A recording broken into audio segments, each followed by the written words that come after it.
जी, मेरा नाम धीरज कुमार है। मैं मूलतः बिहार से रहने वाला हूँ और यहाँ सिविल सेवा की तैयारी करता हूँ। देखिए, यूपीएससी एक संवैधानिक संस्था है और नोटिफ़िकेशन जारी होता है तो उसमें यूपीएससी ने एक बोलता है कि जो ये सीसेट का जो पेपर है ना, ये समान स्तर के रहेंगे, 10th क्लास तक के रहेंगे। लेकिन जो इस बार का जो पेपर हुआ है, 2023 का जो पेपर हुआ है, आप देखिए उसके सीसेट का क्वेश्चन को। एक क्वेश्चन पूछ रहे हैं, कैट का एग्ज़ाम का क्वेश्चन पूछ रहे हैं, आईआईटी का मैथ का सवाल पूछ रहे हैं उसमें। बिल्कुल कुछ ऐसा है ही नहीं, जो नोटिफिकेशन में दे रहे हैं कुछ और पूछ रहे हैं कुछ और। बस इसी को लेकर हम लोग हैं कि यूपीएससी जो बोले वो तो कम से कम अपने वादे पे रहे। बहुत मुश्किल होता है। अब सभी तो जितने लोग यहाँ हैं तैयारी करने वाले, सब लोगों को आप देख रहे हैं, सभी लोग ग्रामीण पृष्ठभूमि से आते हैं और ग्रामीण पृष्ठभूमि से आने वाले कोई ऐसा तो है नहीं कि यहाँ आकर 40,000 और 50,000 रुपया किसी के घर के लोग मंथली बियर कर पाए। ये सब किसान के लड़के हैं लोग, हम भी किसान के ही लड़के हैं और तैयारी करते हैं। मुश्किल का बहुत सामना करना पड़ता है यहाँ, और फिर भी यहाँ 1 साल 2 साल से तैयारी कर रहे हैं और पता चल रहा है सिलेबस में दिया हुआ कुछ और है और पूछ रहा है आयोग ने कुछ और।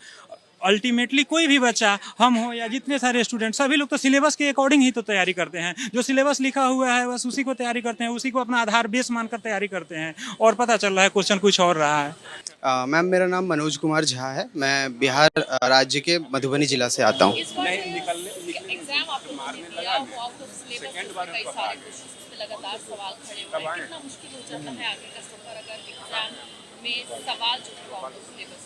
मैम, मैं इस पे थोड़ा विस्तार से अपनी बात को रखना चाहूँगा। एक्चुअली 2023 की परीक्षा मैंने भी दी थी और इस साल जैसा कि सभी को मालूम है, प्रीलिम्स के एग्जामिनेशन में 2 पेपर होते हैं। एक जीएस का पेपर होता है और सीसैट का पेपर होता है। सबसे पहले मैं सीसैट वाले मुद्दे पे आता हूँ। सीसैट के पेपर में इन्होंने क्या किया है कि सिलेबस में लिखा हुआ है कि जो क्वेश्चन पूछे जाएंगे वो क्लास 10th लेवल के होंगे। बेसिक न्यूमेरेसी और वो सारे एप्टीट्यूड के सिलेबस में उन्होंने साफ तौर पे लिखा हुआ है क्लास 10th लेवल।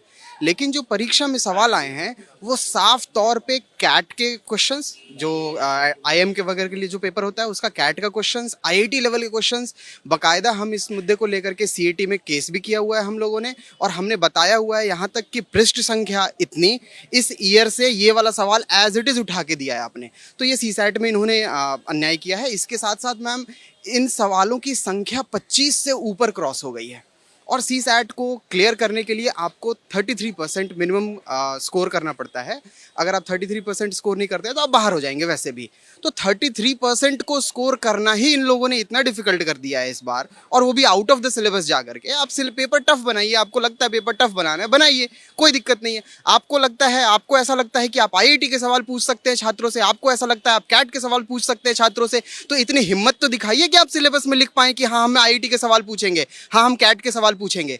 आप छात्रों को मूर्ख बना रखा है आप लोगों ने। आप लिखते हैं हम कक्षा 10वीं के स्तर के सवाल पूछेंगे और आप पूछते हैं कैट और आईआईटी के सवाल। ये सरासर धोखा है और इसी मुद्दे को उठाया है हम लोगों ने इस वर्ष सीसैट को लेकर के।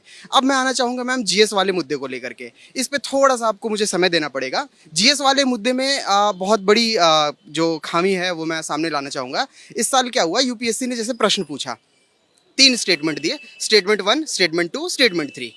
अब ऑप्शंस दिए हैं कि इनमें से कौन सा कथन सही है, इनमें से कौन सा कथन सही है। अब ऑप्शंस हैं उसमें, एनी वन, कोई एक, एनी टू, कोई दो। मतलब कौन सा एक या कौन सा दो ये नहीं पूछ रहे हैं, कोई भी एक या कोई भी दो या कोई भी 3 या इनमें से कोई नहीं, ये पूछा है, ये ऑप्शन दिया है। अब फर्ज कीजिए आप कि मैं पेपर में बैठा हुआ हूं और यूपीएससी के अनुसार, मैं पहले यूपीएससी की बात कर देता हूं, यूपीएससी को मान लीजिए लगता है स्टेटमेंट 1 सही है, 2, 3 गलत है। इसका मतलब ये हुआ कि जो बच्चा एनी वन ऑप्शन टिक करके आएगा उस बच्चे को +2 मार्क्स मिलेंगे।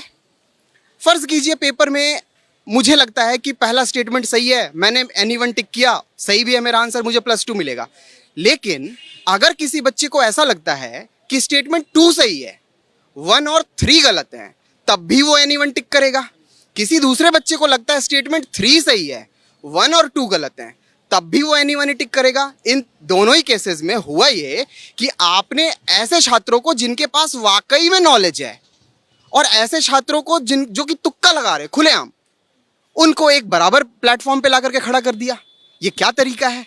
आप कैसे जांच पा रहे हैं कि जो बच्चा एनी वन ऑप्शन टिक कर रहा है वो बच्चा, उसे पता है कि स्टेटमेंट 1 ही सही है? ये कैसे पता लगा पा रहे हैं आप? यूपीएससी प्रीलिम्स के एग्जाम में इस बार आउट ऑफ सिलेबस कई सारे सवाल पूछे गए, जिसको लेकर विवाद छिड़ गया है। इस वक्त मेरे साथ कुछ यूपीएससी की तैयारी कर रहे छात्र मौजूद हैं, उनसे सीधे बातचीत कर लेते हैं।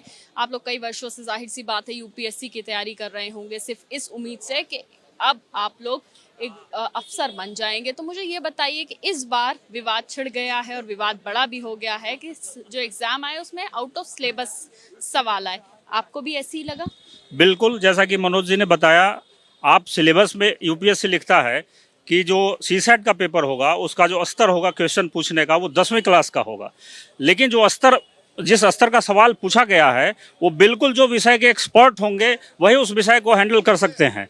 एक यहाँ दिल्ली के एक बड़े टीचर हैं, मैं नाम नहीं लेना चाहूँगा, वो दावे के साथ कहते हैं कि यूपीएससी के बोर्ड में जितने भी मेंबर्स हैं उनमें से यूपीएससी बोर्ड में जितने भी मेंबर्स हैं उनमें से कोई भी 2 मेंबर बैठ करके और यूपीएससी सीसेट का पेपर हल कर दे तो मैं चुनौती देता हूं, वो ऐसा नहीं कर पाएंगे, वो बिल्कुल फेल होंगे। देखिए अभी हम लोग बाइट दे रहे हैं और पुलिस बाइट भी नहीं देने दे रही है हम लोगों को। ये स्थिति है यहाँ पर मुखर्जी नगर में छात्रों की, ये स्थिति है कि बाइट भी नहीं मतलब देने दिया जा रहा है। अब मैं आपको एक आंकड़ा दिखा रहा हूँ, सीसेट से लोगों का कितना नुकसान हो रहा है। 2011 में सीसेट को इंट्रोड्यूस किया गया था, तभी से यह बोन ऑफ कंटेंशन बना हुआ है। 2010 में देखिए कि 2010 में जब सीसेट नहीं आया था तो 7329 लोग पीटी पास करते थे अंग्रेजी मीडियम के, और वहीं हिंदी मीडियम के 4156 लोग पीटी पास करते थे। ये 2010 की बात है, तब सीसेट नहीं हुआ करता था। 2011 में सीसेट जैसे ही इंट्रोड्यूस होता है तो 9203 लोग इंग्लिश मीडियम के पीटी पास करते हैं और हिंदी मीडियम के केवल 1682 लोग पास करते हैं। जो 2010 में 4156 लोग हिंदी मीडियम से पीटी पास करते थे, वो सीसेट 2011 में लागू होने के बाद 1682 हो गया घट करके, और तब से लगातार घटते घटते इन्होंने 2017 के बाद लगातार सीसेट के पेपर को टफ बनाया है, और 2023 आते आते तो इन्होंने मतलब हद कर दी। सर मुझे ये बताइए, कितना मुश्किल हो जाता है ऐसे में जब आउट ऑफ सिलेबस सवाल आप लोगों के लिए आते हैं और आगे आपका सफर और भी होता है, तो कितना मुश्किल हो जाता है आउट ऑफ सिलेबस सवाल देना? बिल्कुल, यूपीएससी केवल एक एग्जाम नहीं है, ये बहुत लोगों का सपना है, और यूपीएससी की तैयारी करने वाले जो बच्चे होते हैं वो अपने सपने को लेकर सोते और जागते हैं। हमने जो बरसों से सपना देखा है उसको सीसेट के पेपर के कारण और कोविड पैंडेमिक आने के कारण, इन 2 चीज़ों के ने मिलकर के हमसे हमारे सपने को छीना है। अब हमारी ये स्थिति है कि ना तो हम जी पा रहे हैं न मर पा रहे हैं। अब मैं आपको एक और फैक्ट बताता हूँ, हर विभाग की एक संसदीय समिति होती है, तो कार्मिक मंत्रालय की जो संसदीय समिति है जिसको सुशील कुमार मोदी जी हेड करते हैं, वो उस समिति की रिपोर्ट आई है 2012 में, 112वीं रिपोर्ट है, गूगल करके आप लोग सर्च करिएगा, 112वीं रिपोर्ट है।